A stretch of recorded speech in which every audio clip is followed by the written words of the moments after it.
Œuvre choisie de Mao Tse-tung, tome 5. Période de la Révolution et de l'édification socialiste. Victoire éclatante dans les trois grands mouvements. 23 octobre 1951. Messieurs les membres du Comité national et camarades. La troisième session du Comité national de la première conférence consultative politique du peuple chinois est maintenant ouverte. En plus des membres du Comité national, assistent à notre session des invités qui représentent les volontaires du peuple chinois, l'Armée populaire de libération, les travailleurs modèles de l'industrie et de l'agriculture, les anciennes bases d'appui, les travailleurs de l'enseignement, de la littérature et de l'art, les industriels et les commerçants, les experts de diverses branches, les milieux religieux, les minorités nationales, les Chinois d'outre-mer, les femmes et les jeunes, les comités consultatifs pour les provinces et municipalités et d'autres milieux. De nombreux cadres du gouvernement sont également à nos côtés. Parmi eux tous, membres du Comité national et invités, on compte un bon nombre de héros de combat, de travailleurs modèles et de travailleurs d'élite de renommée nationale. À en juger par cette large représentation, notre session est la preuve même des succès et des progrès considérables réalisés par la République populaire de Chine sur tous les fronts.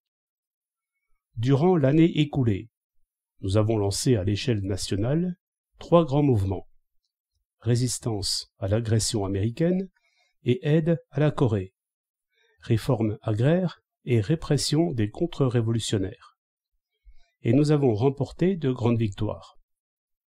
Les contre-révolutionnaires, qui subsistent encore dans la partie continentale de la Chine, seront bientôt pratiquement éliminés. Sauf dans certaines régions habitées par des minorités nationales, la réforme agraire sera achevée en 1952 dans tout le pays. Plus largement unis que jamais dans le mouvement de résistance à l'agression américaine et d'aide à la Corée, le peuple chinois a engagé une lutte résolue contre les forces d'agression de l'impérialisme américain. Les volontaires du peuple chinois, incarnation de la ferme résolution de notre peuple, ont brisé, de concert avec l'armée populaire coréenne, le plan insensé de l'impérialisme américain visant à occuper la République populaire démocratique de Corée et à envahir par la suite la partie continentale de la Chine. Cela a eu pour effet d'encourager les peuples de Corée et de Chine, comme les autres peuples épris de paix de l'Asie et du monde entier, et de raffermir leur confiance dans la lutte pour la paix et contre l'agression. Nous tenons à adresser nos salutations et félicitations aux héroïques volontaires du peuple chinois et à la vaillante armée populaire coréenne.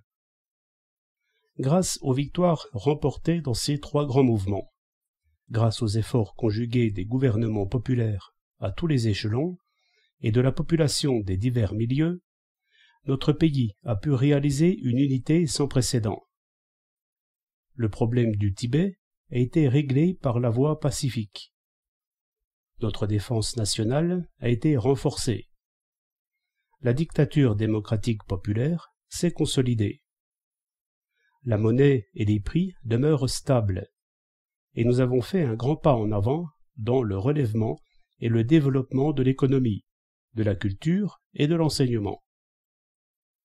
Le mouvement patriotique pour l'accroissement de la production, qui se déroule actuellement sur les fronts industriels et agricoles, constitue dans notre pays un phénomène nouveau, dont nous devons nous féliciter. L'accomplissement de la réforme agraire à la campagne et de la réforme démocratique dans les entreprises industrielles donnera aux ouvriers et paysans la possibilité de manifester tout leur enthousiasme dans ce mouvement et d'améliorer leurs conditions de vie matérielles et culturelles. Tant que nous saurons nous unir avec les ouvriers et les paysans, les éduquer et nous appuyer sur eux, ce mouvement prendra certainement un essor général dans notre pays. Conformément aux principes définis par le gouvernement populaire central, un mouvement pour l'auto-éducation et l'auto-rééducation s'est largement développé sur le front de la culture et de l'enseignement, et parmi les intellectuels de toutes les catégories. C'est là également, dans notre pays, un phénomène nouveau, auquel nous devons applaudir. À la clôture de la 2e session du Comité national, j'ai proposé de procéder à l'auto-éducation et à l'auto-rééducation au moyen de la critique et de l'autocritique. Maintenant, cette proposition se réalise progressivement. La refonte idéologique, et avant tout celle des intellectuels, est une condition importante pour la réalisation complète de nos réformes démocratiques dans tous les secteurs et pour l'industrialisation progressive du pays. Nous souhaitons donc que, dans sa marche à pas assurés, le mouvement pour l'auto-éducation et l'auto-rééducation puisse remporter des succès encore plus grands. Tous les faits prouvent que notre régime de dictature démocratique populaire a une énorme supériorité sur le régime politique des pays capitalistes. Avec un tel régime, notre peuple est en mesure de faire valoir sa force inépuisable. Et cette force, aucun ennemi ne saurait la vaincre. Notre grande lutte pour la résistance à l'agression américaine et l'aide à la Corée continue, et nous la poursuivrons jusqu'à ce que le gouvernement américain accepte une solution pacifique. Nous n'avons l'intention d'envahir aucun pays, nous nous opposons simplement à l'agression impérialiste contre le nôtre. Tout le monde sait que le peuple chinois ne se serait pas battu contre les forces armées américaines si elles n'avaient pas occupé notre territoire de Taïwan, envahi la République populaire démocratique de Corée et porté la guerre jusqu'à la frontière nord-est de notre pays. Mais, comme les agresseurs américains nous ont attaqués, nous n'avions pas d'autre choix que de lever l'étendard de la résistance à l'agression.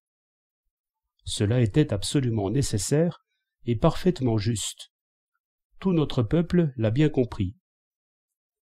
En vue de persévérer dans cette lutte nécessaire et juste, nous devons faire des efforts encore plus grands pour résister à l'agression des États-Unis et aider la Corée. Il nous faut augmenter la production et pratiquer une stricte économie afin de soutenir les volontaires du peuple chinois. Telle est, à l'heure actuelle, la tâche centrale du peuple chinois et partant la tâche centrale de notre présente session. Nous déclarons depuis longtemps que le problème coréen doit être réglé par la voie pacifique. Notre position n'a pas changé. Les négociations d'armistice en Corée pourront réussir si le gouvernement des États-Unis veut bien que le problème soit résolu sur une base équitable et raisonnable, au lieu d'entraver et de saboter les négociations par toutes sortes de honteuses manœuvres, comme il l'a fait jusqu'ici. Sinon, elles échoueront. Au cours des 2 années qui ont suivi la fondation de la République populaire de Chine, de grands succès ont été obtenus dans tous les secteurs de notre travail. Ces succès, nous les avons remportés en nous appuyant sur toutes les forces susceptibles d'être unies.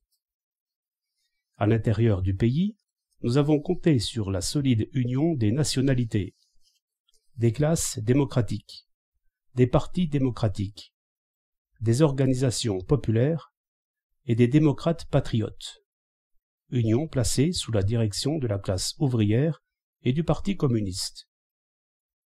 Sur le plan international, nous avons bénéficié de la ferme solidarité du camp de la paix et de la démocratie, ayant à sa tête l'Union soviétique, et de la profonde sympathie de tous les peuples épris de paix. Ainsi donc, nous avons remporté de grandes victoires dans tous les secteurs du travail, ce à quoi nos ennemis ne s'attendaient pas.